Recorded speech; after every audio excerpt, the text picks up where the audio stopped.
Yorkshire's Joe Root and Johnny Bairstow blasted their side into a good position going into the final day of their LV County Championship match with Derbyshire at Headingley Carnegie, with Root making the highest score of his career in the process.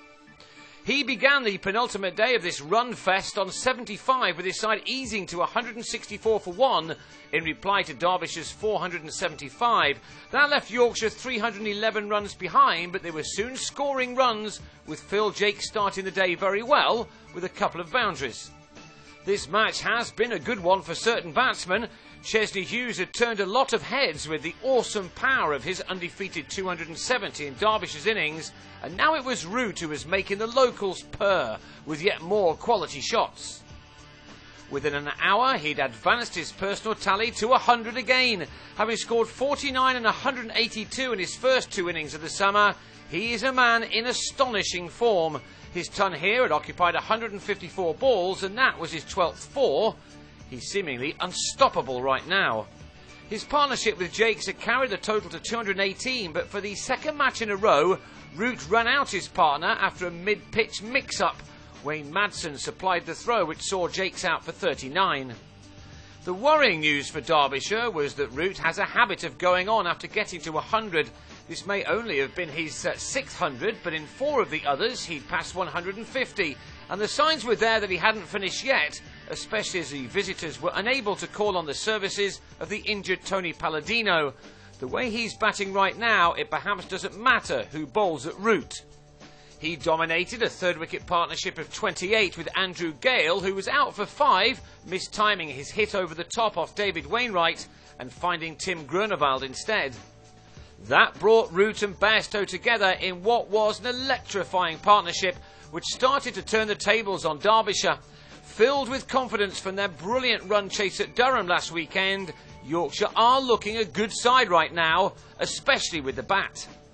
The rampaging Root did indeed make it to 150 again. A nudge took him there off his 219th delivery. He'd by now taken his boundary tally to 17, and Yorkshire had raced beyond 300 and were closing in quickly on Derbyshire's large total.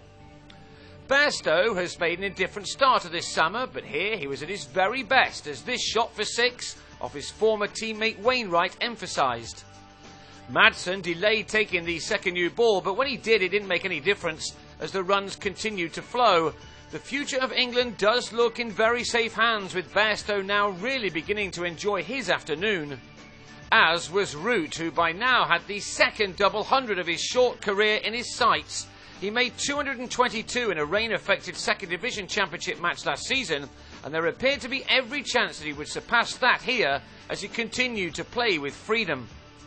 The next milestone, however, belonged to Bairstow, who flashed a drive through gully to complete his 83-ball 50. 4 4s and 1 6 have been included in that, but it really was just a start for him.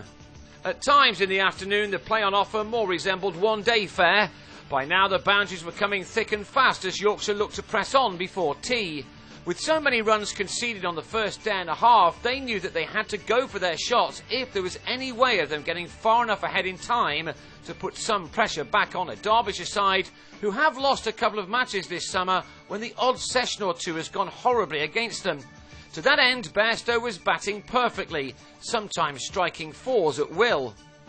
But in spite of the brilliance of Bairstow, it was his England Lions teammate for next week's game in Leicester, Root, who again took the plaudits as he completed his double hundred, the fourth man to do that this summer and the second in this match. It's now difficult to find words that haven't already been said to describe Root's skills as a batsman. Sticking to the figures instead, he'd now been at the crease for 308 balls, 20 of which he'd scored boundaries off. So now the attention turned back to Bairstow, who was able to close in on his own exceptional 100 thanks to a couple of loose deliveries from Wes Durston, who thanks to the injury to Palladino was handed the ball more than normal. It was all very much one-day traffic as he now cut Wainwright to the fence for his own ton. His second 50 had come off 52 balls and he'd faced 135 in total for his 100, which had included 12 4s and a 6. And with these batsmen now so well set, Derbyshire must have been fearing the worst. And they had every right to feel that way too, as the runs just kept on coming. This punishing partnership moved into the 200s, and there seemed to be no light at the end of the tunnel for the visiting attack, They were just having one of those days to file away quickly. They worked hard but were up against two England stars at the very top of their game on a pitch which was giving the bowlers no assistance at all. It was a bit like watching men versus boys, but given their tender ages, it was the boys who were winning, as the partnership now reached 229 in 51 overs, in spite of Madsen employing plenty of boundary fielders to stem the flow of runs. So what relief there must have been when Root, having eased to his career best, was out for a memorable 236. Part-timer Dan Redfern bowled Root around his legs after the opener had taken his tally to 467 runs in 3 championship innings this summer at an average of 155.6. So did that now mean relief for Derbyshire? Not a bit of it, as Gary Ballance got his innings moving with a thumping 6 off Redfern. And of course, Bairstow was still there and playing in a magnificent fashion, with shots coming from both the new and old cricket textbooks. The positive nature of his play must have shocked Derbyshire, who were no doubt pretty pleased with their 475, which had by now easily been overtaken. In a flash, Bairstow had got to his 150, which had come off 171 balls. In that he'd struck 18 fours and had added this second 6. One he added to even further, as Durston had no answer to him. This was thrilling, exciting cricket from a man given licence to go for it. His own career best of 205 was in danger of being consigned to the history books, but right at the end of the day, Bairstow swept Durston with timing and power, but could only find Groenewald in the deep. Bairstow had unselfishly gone for a compelling 186. Before stumps were drawn, Ballance also reached his own half-century in double quick time, and when the day was done, the weary Derbyshire bowlers left the field having conceded 433 runs in the day in 96 overs. They knew life in the top flight was going to be tough, but they may not have expected this. By the close, Yorkshire had posted a massive 597 for 5, giving them a lead of 122 with 1 day to go.